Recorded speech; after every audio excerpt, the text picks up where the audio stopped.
We have an all-star cast, and let's get to it. Can the panelists, I was almost to say candidates, can the panelists please come up and sit behind your respective names? Or perhaps different names. I don't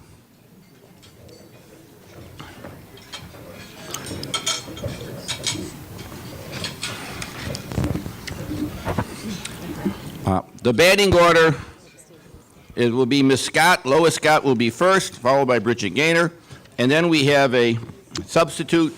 Mr. St. Pierre is in Washington begging for money, and taking his place is our from the district, Ron Hill. So let me give you the little background on each of them. Lois Scott sorry, Lois, I'm reading your, let me get to the other one.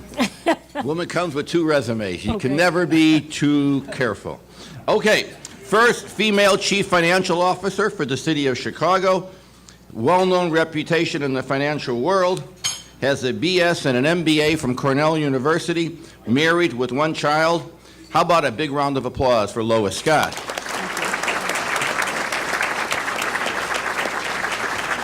On my immediate left is Bridget Gaynor.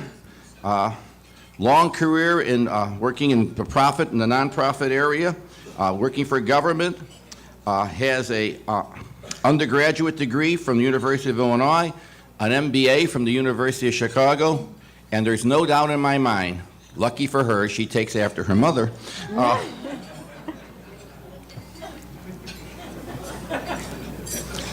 Sorry, Bill, but primo veritas. Okay, and she has 3 children, married, and represents the 10th District on the Cook County Board of Commissioners. A big round of applause for Ron Hill is the General Counsel for the Metropolitan Water Reclamation District, which, by the way, in 1889 was formed as a sanitary district and a much easier name to remember. He has been with them for a number of years. He also has a degree in a BA and a JD from Loyola, a lifelong resident of Cook County. How about a big round of applause for Mr. Hill? So, speedy introductions, that's how we work it around here. Ms. Scott, why don't you take as long as you like, but 7 to 10 minutes would be great. Watch out, we got a few early questions. Thank you, Dr. Green. $24 billion of unfunded liabilities. That's the most recent data we have, December 31, 2011, $24 billion. 177,500 people who are counting on city pensions. Property tax hikes of 150% or greater. That's what we're here to talk about today, so if you're not in the right flight, you might want to head out. I don't care what your passion is, whether your passion is educating our kids, whether it's about environmental causes, social justice, health care, transportation, infrastructure. Every single issue you care about points back to one topic, and that topic is pensions. Pension funding crowds out our ability as a society to invest in all of those other things, and it crowds out public services, not just in our country, but around the world. It is the issue of our time, and an issue whose time has come. To put the pensions in context of the mayor's agenda, let me start with a little bit of background. The mayor's focus since he took office has really been about 3 things: strong schools, safe streets, and sound finances. Which is why it's only fitting that on May 16, 2011, we had an inauguration for the mayor, and I found my way to my desk for the first time about 12:31 on that day, and the phone rang, and the question was, Lois, what's the city's position on Senate Bill 512, pension reform? And with that, we launched into a 1-year venture into what we should be doing about pensions for the city of Chicago, culminating in our trip on May 8th, where the mayor went down to Springfield to testify to the House Pension Committee about what the Chicago Roadmap is. It was an unprecedented trip for an unprecedented problem. But that roadmap is really based on 4 truths, and I want to go through what those truths are with you. The first is that this is a topic about retirement security, not just reforming benefits. We know insolvency of the funds is straight ahead. We know that with mathematical accuracy. The investment returns are not going to save the system now that we're starting to invade and draw down the principal to make monthly payments. For example, the Municipal Employees Fund took in $320 million last year and sent out $700 million in benefit payments last year. We know that the Chicago economy cannot sustain huge jumps in our tax position, whether it's property taxes, other taxes, nor can we sustain dramatic cuts in our services. What companies would come and locate here without some level of security and stability about our finances? The Chicago Roadmap is an outline of how we can honor the work of our employees and our retirees while balancing that need against the financial realities of our taxpayers and of our economy. The second truth is that our employees have done nothing wrong. Every single paycheck, 9% of my pay goes out of my paycheck and is deposited into the Municipal Employees Fund, just like every other municipal employee and city employee that we have, in amounts ranging from 8.5% to 9.125% of their paycheck. And if we leave before vesting, we get our own contributions back and nothing more, including interest, nothing more. So our employees have done nothing wrong. We've done what we have asked of them to do. The third truth is that our taxpayers have done nothing wrong. Contrary to popular notion, the city has paid in exactly what state law says we should be paying in. That's what we're allowed to pay, and that is indeed what we as a city have paid in. The taxpayers have not done anything wrong. Which leads me to the final truth, which is that our leaders chose not to lead. As recently as a few weeks ago, I heard people in positions of considerable authority tell me that no one had ever told them about the financial realities of the City of Chicago pension funds. Ladies and gentlemen, that's a comment we cannot sustain ever again. We all have a responsibility to know what's happening with these pension funds. So let me give you some basic facts about our pension funds. The City of Chicago itself sponsors 4 police, fire, laborers, and municipal employees. That's separate and apart from our park employees, CTA, and Chicago schools, et cetera. For the City 4 funds, our liability, as of December 31, 2011, is $17.3 billion. That's about 6 times our annual corporate fund budget. Our funded status is worse than the state's. Of the 4 city funds, our funded status is now at 38%. We are spiraling down and losing about 5 to 6% of our funded status every year. This year, we will pay approximately, in 2012, we'll pay approximately $470 million towards those pensions. By 2016, that 470 turns into $1.2 billion on a corporate fund of $3 billion. And that just solves the actuarial funding for 2 of the city's 4 funds. If we were fully to fund our annually required contributions, the bill would be closer to $1.7 billion a year on a corporate fund budget of $3 billion. That's about the size of the entire police department budget, or $1.7 billion is more than we spend for public health, public housing, streets and sanitation, recycling, senior services, and just about everything else in government combined. On top of that, we have a $6.6 billion unfunded liability for Chicago teachers, with a 2014 cliff for when they need to begin paying that off. With that as a backdrop, the mayor went down to Springfield to outline a roadmap to really get on top of the situation, and I thank you all for giving us the time to share it with you today. The first is that we need to protect our taxpayers to ensure that we can provide essential services that this economy depends upon. So the first change that we are proposing is in COLA, the cost of living allowance. Actually, some of you might not be aware that the cost of living allowance is really not based on inflation. For our municipal and labor employees, it's a guaranteed 3% per year increase called the automatic adjustment. That 3% is actually growing 30% faster than our inflation rate, which has been very low. And it strikes me as somewhat unfair to be awarding our retirees a pay raise when we can't afford to do that for all of our employees. Our proposal is that we hit the pause button on the COLA, on the automatic annual adjustment, put the pause button for 10 years to give us time to catch up and figure out where we go from there. The second component of our roadmap is to focus on the employee contributions. I said that we pay between 8.5% and 9.125% of our paychecks every year. Unfortunately, the cost of those benefits is probably closer to 50, 60, 70% of our payroll. We can't put all of that on the employer and all of that on the taxpayer. So we have called for a 1% increase per year for 5 years, so that somebody 9% this year would go to 10% next year, 11% the year after, et cetera. That is the best way we know to honor the work and provide reasonable, sustainable retirement for our employees. The third element of our roadmap is retirement age. Life expectancy has grown by 20 years since Social Security was adopted. When Social Security went into effect, the average age of death was 65. Guess what? Now we're closer to 83, 84, 85 years of age. And what that means is that we put tremendous financial pressures onto the pension systems that we've created that we can no longer fund as a society.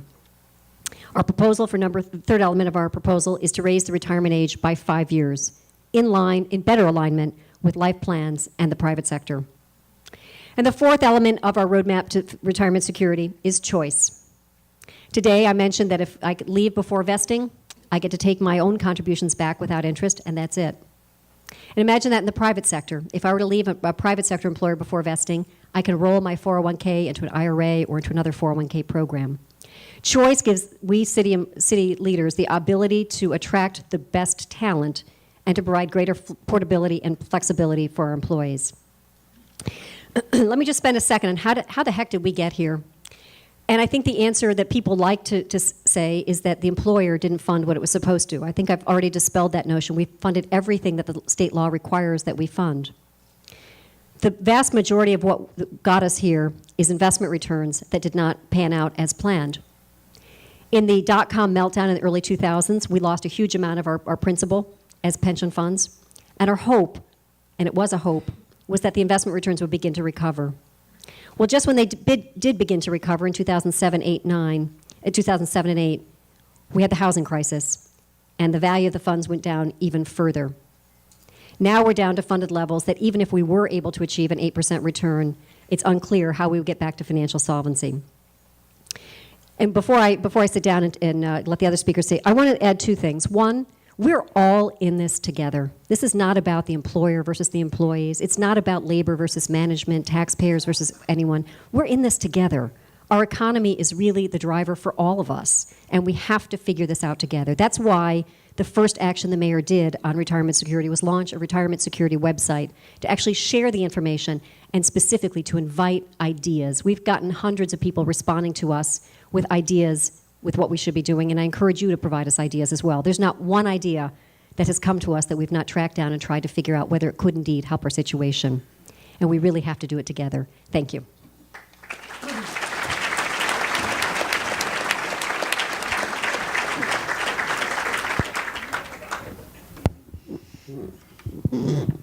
Good afternoon.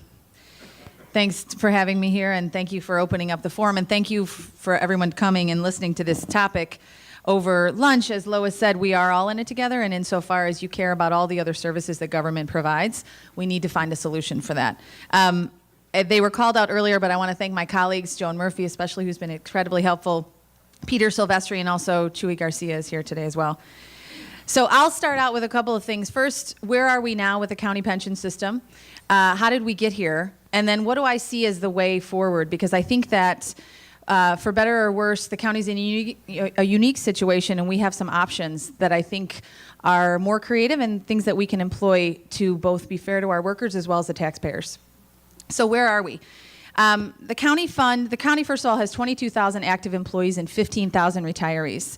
Our fund, which was 90% funded 10 years ago, is now 57% funded. And that amount has dropped about 3% every year. The question is, how did we get to that point? Well, to Lois's point, it's investment returns. It's the fact that we pay health care out of the fund and early retirement. So for years, the county has had a contribution for normal cost of the retirement benefit that's 21%. It costs us 21% to provide the pension benefits that we've promised to our employees. The county's never missed a payment. We've never taken a pension holiday, and we consistently make that contribution to this day. However, in the last 10 years, we've seen an incredible shock that we're all aware of in our own market. We've seen an early retirement program in 2003 that was very costly to the fund.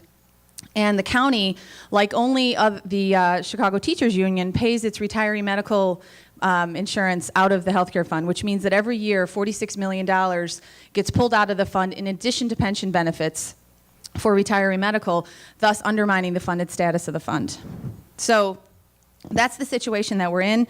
We're at a 57% funded, and that number continues to drop, and obviously we need to arrest it. The question is, so we got here with these investment returns, early retirement, and healthcare. So what do we do now? When 2 years ago, I've been on the board for 3 years, and 2 years ago when President Preckwinkle came to the county board, she and I discussed starting a pension committee. I'm the chair of that committee, and she and I have been working together to address this issue. So we did what is the rational thing to do. We hired an actuary. We actually used the actuary from the pension fund. We looked at what are all of the levers that you can move in a pension. There's COLA, there's the retirement age, there's the multiplier. Those are the things that you need to value, and those changes, we need to determine which one of those things should we move forward to do. We valued all of them and determined, like many others have, that the cost of living increase is the largest driver. So we got the evaluations, we determined what they were worth, we put them out on a website. We've received about 4,000 hits to the website and hundreds of responses from citizens and employees. We also went around and met with our employee groups. Lots of the organizations that we have met with, part of the organized labor, groups of employees, rank and file, as well as leadership. So the most important thing to us is to determine this. It's not enough to just hit solvency if you don't do so in a way that's fair to employees, and you don't do so in a way that actually continues to attract an employee base that is able to run the important county services that we have. So when we look at how to go forward, I want to propose something that is slightly different from what we've heard in the past, not just in our city or in our state, but across the country.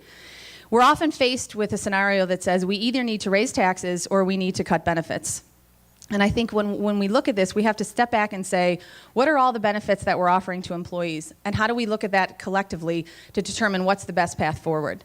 Right now, the county spends $500 million on benefits for active employees. $300 million of that is health care, and $200 million of that is for retirement. It's our contribution to the pension fund. If we look at going forward in a way that would just require changing just the pension benefits and ignoring health care, the cuts that you would have to make to the pension benefits are quite dramatic. And when you look at how that goes forward, you also have to take into account that the county, like the city and like Water Rec, we're not necessarily masters of our own destiny when it comes to addressing our pension issue.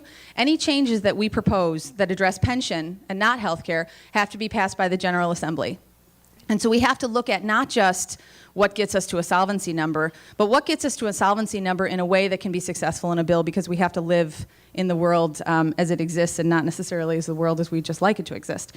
So we looked at, when you look at just those pension cuts, when we saw the activities in Springfield last year, one of the things that we really took away from that is COLA was something that was on the table, and increasing contributions was something that was on the table. But beyond that, maybe a phased-in increase in retirement age, but changes to the multiplier, final average salary, other things like that are often on the table for cuts in pension or changes to pension as you look across the country, were not something that we saw to be considered. So one of the things that we would like to propose is this. If you look at the benefits that county employees receive, their health care and their retirement are integrally linked in their own minds and in their future wellness and in the future attractiveness of this job. To set them aside and to treat them in isolation seems to be a short-sighted way to go forward. If we come together and look at the $300 million that we're investing in health care, that comes to an average of $14,000 per county employee. And as many of you know who run businesses, that is substantially higher than the average private sector large employer, the average public sector large employer, and certainly the average medium to small size employer that we see in our own region. Our proposal is this. We bring those costs together, we reduce the cost and bring it in line even with the city for health care. That allows us to bring our retirees back into the active pool of insured.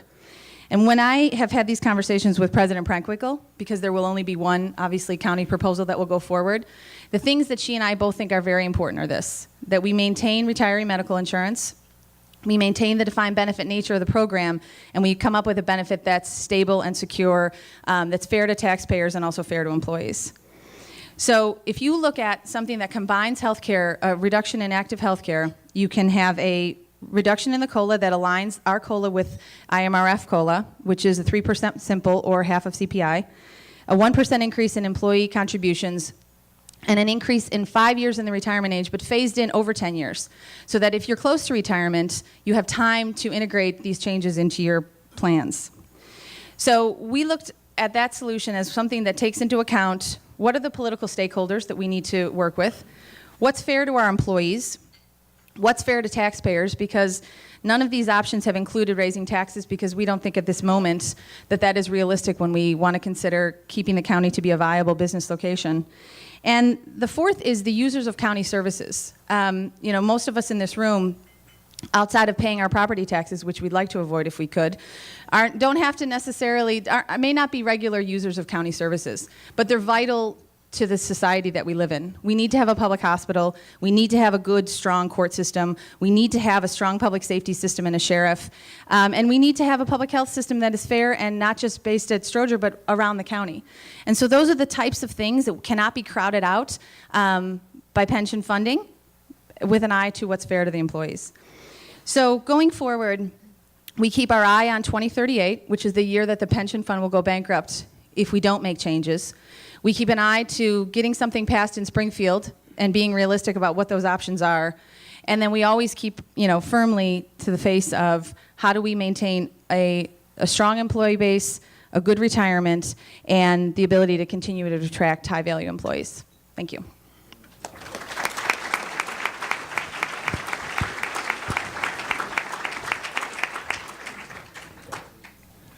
Good afternoon.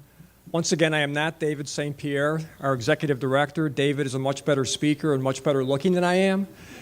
And there are very few things that would have kept him away, but as Paul said, he had an opportunity to go to Washington to try to make a pitch for some additional funds for our reservoir, and he wanted to take advantage of that.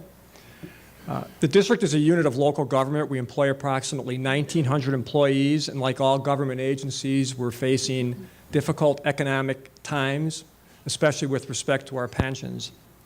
I think it's important to emphasize at the outset that our employees and the district do not contribute to Social Security, so it's vitally important to them to have a solid retirement fund. The district's goal is to improve funding levels in the retirement fund that will secure both our retirees' pension fund benefits as well as our existing employees. And I believe there's no one solution that fits every unit of local government. Each government is unique and has to find the right solution for itself. So what is the district's solution? The district has House Bill 4513 that was introduced and sponsored by Representative Elaine Nekritz in the spring session.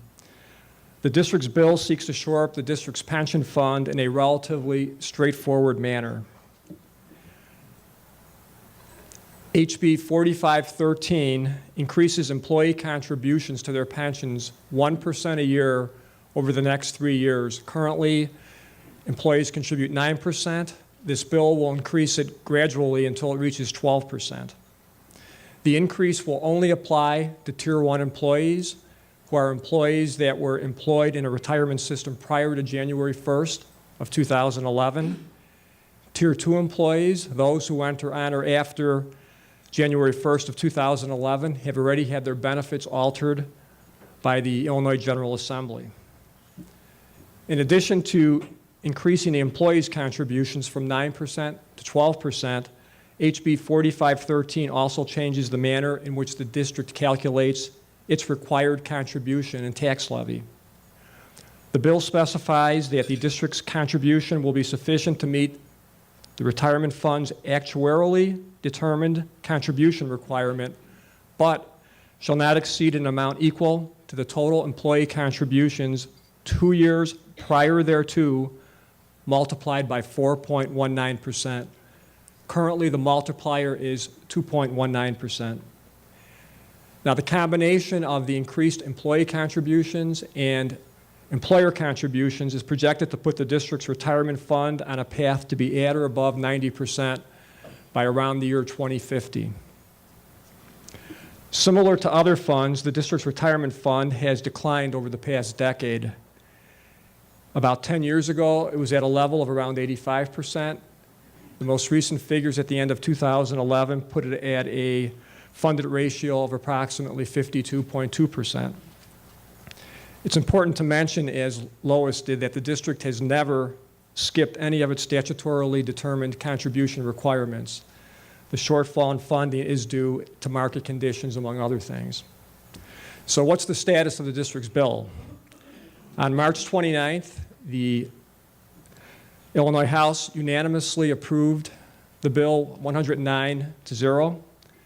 On May 31st, the Illinois Senate, on a vote of 52-2, passed the bill. And on June 5th, it was sent to the governor, and we're optimistic that the governor will sign it.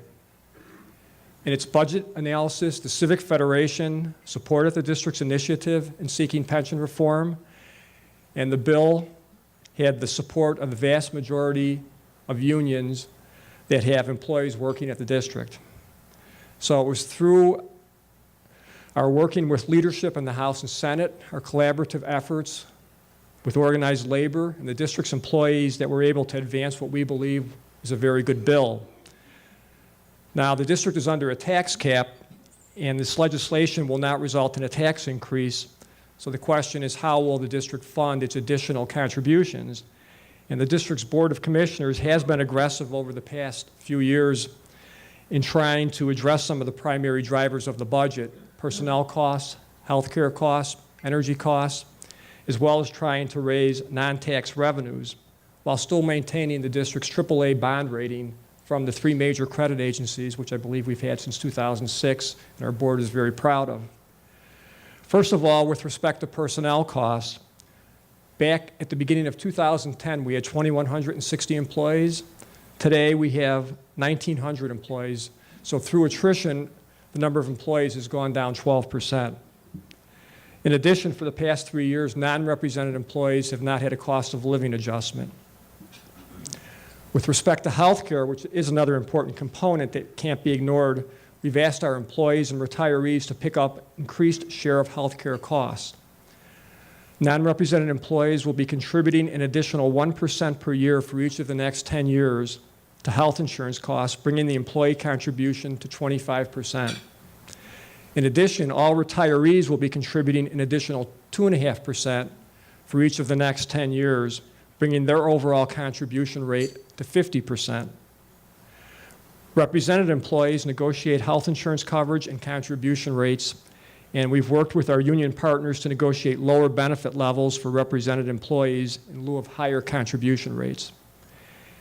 And also with respect to retiree health care costs, our board has been very proactive in that they've established an irrevocable trust to partially pre-fund retiree health care costs. And I think that will be a big plus down the road to keep those costs in check and to fund those costs.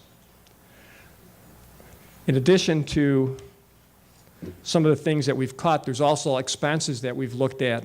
And one of our biggest expenses is electricity, in that we spend a lot on electricity at our treatment plants and pumping out our reservoirs and our tunnels. And through a reverse auction process last year, we were able to reduce our energy costs by approximately $12 million a year. There's some other additional things we're looking at with respect to trying to increase our revenue for real estate that we lease out, that we don't need for a corporate purpose. We're estimating that we'll hope to increase that to around $12 million a year. So as you can see, our district's Board of Commissioners has been very proactive in trying to address these issues and to seek ways to improve the financial situation of the district so that our hardworking staff can be assured of a secure retirement while not putting an undue burden on the taxpayers of Cook County. Thank you for inviting the district to participate.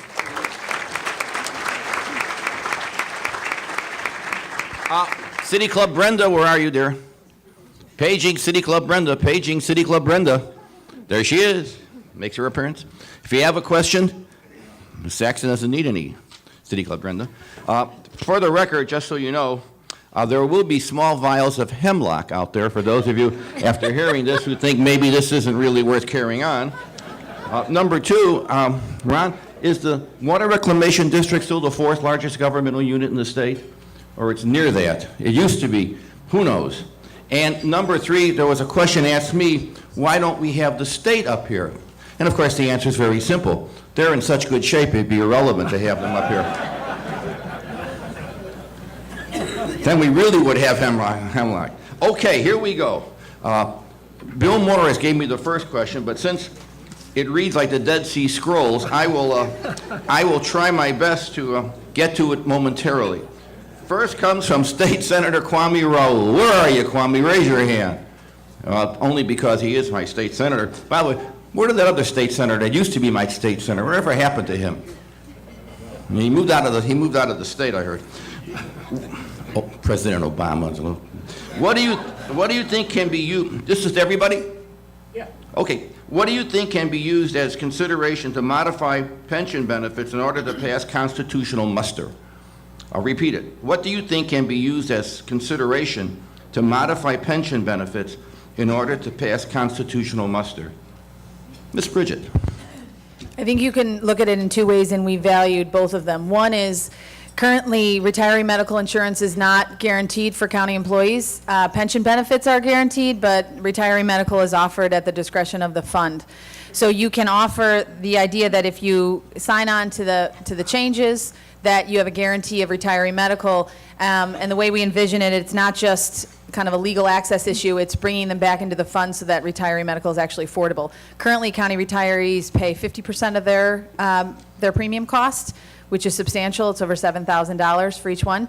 Secondarily, you can look at emulating what they've done downstate, which is you offer employees that say, you go into this plan, you're getting a guarantee for retiree medical, you're making changes to COLA, increasing contribution and a phased-in retirement age. And if you can either take that plan, if you don't take that plan, you can still receive the 3% COLA and everything going forward, but your salary freezes now. So if you make $75,000 now and you work another 10 years and you retire at 90, your pension benefits are based on $75,000, and you also don't get health care. So it's offered as you have a choice. So people can choose the thing that benefits them the most. I'll just add on to that the state proposed some consideration as the legal basis of its pension reform package. And I think that's one way of looking at it, but I'm not sure it's the only way of looking at change. I think that the ultimate impairment, correct me if I'm wrong, anybody in this room, I think the ultimate impairment is to let 4 pension funds go insolvent and not do anything about it. I mean, how do you look in the eye the retirees and the employees and say that we have pension benefits for you if we know it's heading insolvent? Right now, our solvency test, you can pick up any of the actuarial reports, and it will show that we have almost enough money for the current retires and no money for the people who are working today to retire on. So our legal arguments will end up being different than what the state is, and perhaps each of us is unique in how we're going to have to look at it. But I think the ultimate impairment is insolvency. Yeah, that is the $64,000 question, or in this case, maybe the $64 billion question. But because the district does have a bill out there, we think our bill will withstand judicial scrutiny. But at this point, I don't want to go into detail in terms of what our legal theories would be. But we think we have the support of the employees and the union, so maybe we won't find out. Okay. Linda Foreman, where are you, Linda? There you are. Little punch, this one, sitting next to you. I could see why. How can you get, this is to anybody, or after I read it, maybe nobody. How can you get pension benefits properly funded when you continue to pay contributions as a percentage of salary with no actuarial adjustment? I think that's an extremely important point, and one I'm sitting here wishing I had made as I was listening to everybody else. The way that pension benefits work for the city of Chicago, and I'll just speak for us, is our benefit levels are set by state law, by our state legislature, and our funding is set by state law, by our state legislature. Unfortunately, they're not actuaries, and the numbers really didn't add up. So the way it works is that we pay between 1 and 2.5 times what the employees have paid in. We, the employer, pay in 1 to 2.5 times what the employer does. But what the actuaries would say is we should be paying in something like 6 to 7 times. So the numbers didn't work, although the law was written that way, and we followed the law. I think one other way to address it is to look at, while of course you have to stick to the actuarial contribution, you have to value, what is the future benefit worth? So up until now, the county benefit has been worth 21.5% of payroll. But if you're going to address the unfunded liability, you have to structure your benefits such that now you create some space in between how much the benefit costs and how much you're contributing. And so you either get to that through an actuarial calculation, or you make your assessments on, what the benefit plan is, what it's going to cost, and how you need to make up that unfunded piece. Okay, by the way, there will be an Accounting 101 class right afterwards. Those of you Happy to host it. who suddenly feel that this whole thing is in a foreign language. Daveundy, where are you? Raise your hand, because after I read this question, I want you they know where you are. All right. However, he is a Stay City down. Club member and has all the rights and immunities that goes with that. Daveundy, now this is going to be a short answer from each of you. What a setup. If you could make one suggestion to help the public press and the press focus more on the numbers than on the politics, what would it be? Give them a couple of seconds to ponder this. Make sure your answer is in the form of a question. Go ahead, anyone. Do we have to ring in? So you can get Go ahead, Lois, take it away. I think that the one thing I would say is that we all need to focus on the big picture, not on all the stories that go along with pensions. Anytime you talk pensions, there's a lot of other issues, and people all have some history on the topic and their own personal stories that they want to share. I think we really have to focus on the big picture. And we can drown in the numbers. A lot of people would say, Lois, you should really be fighting about what the rate of return is on the investment portfolio, which really is 8% defensible, to which my response is, no, it's probably not, but it doesn't change what we have to do. And I think really looking at the big picture and staying focused on the significant level of changes that are needed to right-size the ship is what I would encourage the media to focus on. I would encourage the media to focus on this. Definitely stay away from the gotcha stories, but to look at this is to say the things that we get from government are important, and what are they worth paying for? But also then to say, in tandem with the employees, that we need to consistently stay in line with what's affordable for benefits. The good news for county employees is that we offer a good salary, a good benefit, and even with these changes, the benefits and the retirement are going to be very competitive. And so I would ask the press to focus on the fact that this isn't just some cliff that we're going to all fall off of, and there isn't really a viable way forward.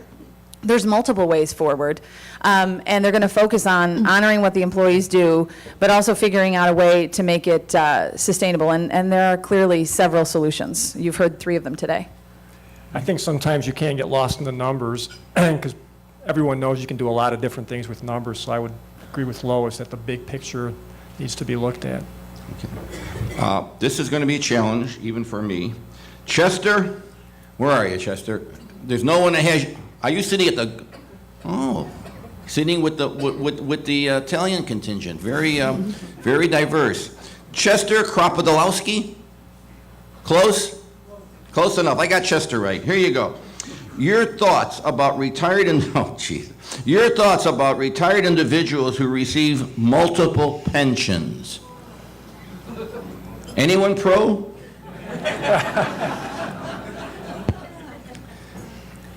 Well, I'll field that one. The average retiree benefit is somewhere in the high $30,000 range, something like that. I don't think that's a huge amount of money to retire on average.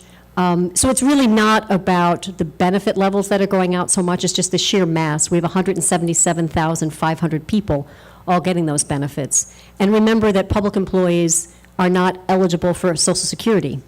Public retiree pensions are the only thing they have, much like I would imagine most of the people in this room have the benefit of Social Security. Well, we public sector employees don't get the benefit of that.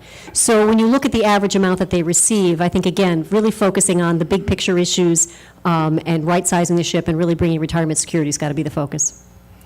I'll agree, and I'll just put one thing out there that I think it is important when you look at the retirement age. Whether you phase in retirement age increases for people over 45 or you phase in 5 years over 10 years, there's a bunch of ways to get there. But the public sector needs to stay in alignment with what is the kind of accepted norms of retirement ages. The actual individuals who may get 1 or 2 pensions are an anomaly. They do tend to make the news. I don't think it's something to focus on, but I think that it may point out to, more systemic issues in the program. Ron? Yeah, I would agree that there have been abuses in the past, but I think they're more isolated, and I think that the press sometimes focuses solely on those unique situations. It's not across the board. This question's obviously, Lois, this is for you because it's from the fighting alderman of the 43rd Ward, Alderman Smith. Where are you, Alderman? There she is.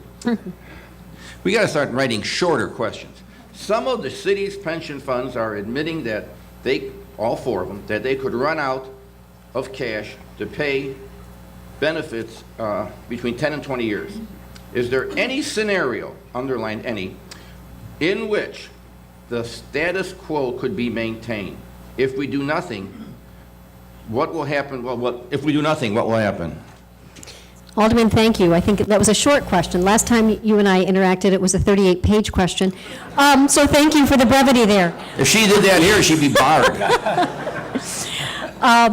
If we do nothing, these funds are headed for insolvency. There were corrections made to the police and fire pension funds, which require that we go to actuarial funding beginning in 2016, which is the 2015 property tax bill for police and fire. That's the reason our pension fund obligation will go up by about $700 million. Again, remember that our property tax levy for the city overall is about $750 million. On the current track, if Senate Bill 3538 remains in its current form, the police and fire get to funding at the jeopardy of municipal employees and laborers. So I'm not sure really how we'll end up dealing with that inequity in the system. But as they currently stand on the path we are on, no, these are not solvent funds. Okay. Good answer. Paul Levy, where are you? Raise your hand. Very brave. What's that, prairie management, okay. Now, this is not a softball, but treat it as such. What are each of you doing about employee health wellness? Great question. The county has started a wellness program. President Breckwinkle launched it about 9 months ago.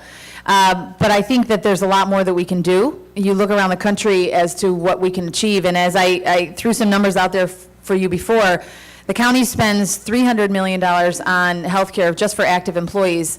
Add on to that $45 million for health care for retiree. That's just the county's participation. And you can't ignore the $1 billion that we invest in the health system. So we have started on the road to wellness. We have some incentives out there, but it's probably a combination of carrot and stick. I would like to, my conversations with the president and others on the board have been that we all know that the greatest drivers of our healthcare costs for employees are chronic illnesses, diabetes, and heart conditions. There's a lot that we can do. I'd like to figure out ways to leverage the county health system, not just for pharmaceuticals, but to encourage people on to focus on wellness. But we've started. We need to do a lot more. Deputy Mayor Mark Engelson will be addressing City Club tomorrow, and I think that's probably part of what he'll talk about because he's been a big champion of wellness for the city of Chicago. We'll be rolling that out very shortly, and each employee will be required to participate in the wellness program. If you don't participate, then you'll have an incremental cost associated with your benefits each month. And each person will be required to go online monthly and have positive actions, whether it's taking your medicines or involving an exercise program, smoking cessation, losing weight, et cetera. So that's going to be rolled out citywide. The district has also recently implemented an employee wellness program, and within the last year, we've hired a risk manager to evaluate healthcare and pharmaceutical funding strategies and to try to make recommendations for cost savings. Okay, well, we have 2 questions left, so we'll be out of here. Remember, the City Club, we never go past 1:20, so just remember. However, this question is from Gus Morrow. Gus, raise your hand. There he is. I don't know what the first part of it says. Forget that. He's the father of the Sandwich King. That's, for all you Food Channel junkies, there he is. Give his son a round of applause. He didn't do a darn thing. All right, here's the question. In tandem, very good, in tandem with increasing the retirement age, this is your answer. Gus is giving you the answer, not a question. This is really an answer. In tandem with increasing the retirement age, allow employees to retire earlier with no pension except health. then bonus them with higher personnel dollars on a sliding scale. You might want to read that question yourself. As I said, I'm going to take every idea, we're going to study it, so thank you for sharing ideas.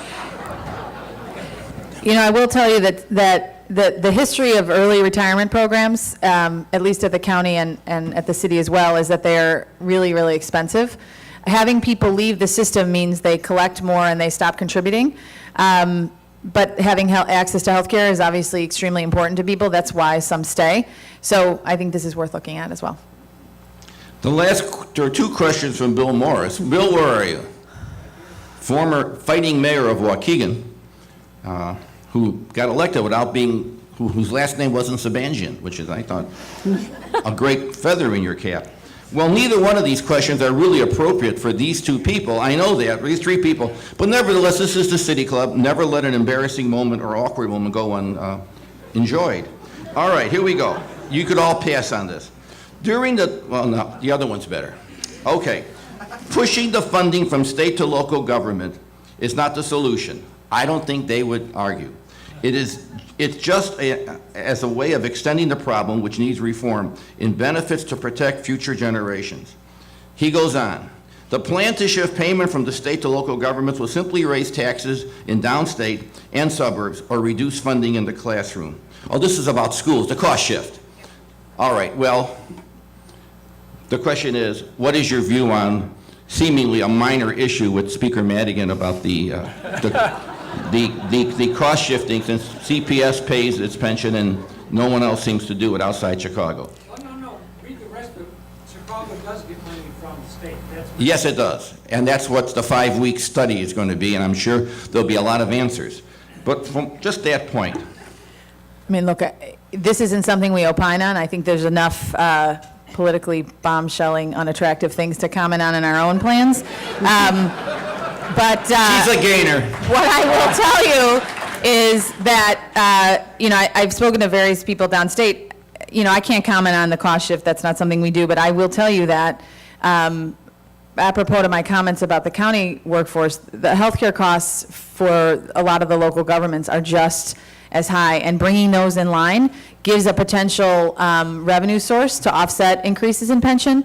It's one of the things that is the greatest difference between large employers, public or private, and what we see in this region. So I can't speak to whether or not it'll happen or the legality of it, but I think, again, looking at what they're spending on healthcare, aligning those two things and offering people a robust benefit. Employees don't look at their retirement and their health care as two separate things. It's all part of compensation, and it's completely connected. And so kind of stepping back and looking at a way to reduce some of those costs and use it to offset pension would be one way to move forward, in my mind. I'll speak to this, Father Bill. I think we're really looking for equity for Chicago taxpayers. I don't know if people in this room are aware that in Chicago, we have the privilege of paying for our teachers as part of our tax bills, and we also send our tax dollars to downstate to pay for everybody else's teachers as well, statewide. We're the only school district in the state that does that, the Chicago School District is, and that's just really not fair for our taxpayers, and I think that really has to be addressed. The law as written said it was the intent of the state legislature to fund on an equivalent amount. That intent has never been honored. We've tried, but the way that was written was very artful when the drafters did that law, so it protected the state from ever having to actually fund that. We really are looking for equity for our Chicago taxpayers. The cost shift does not affect. The cost shift does not affect the district, so I think I'll stay out of that fray at this point. Wise move. How about a big round of applause? This is outstanding.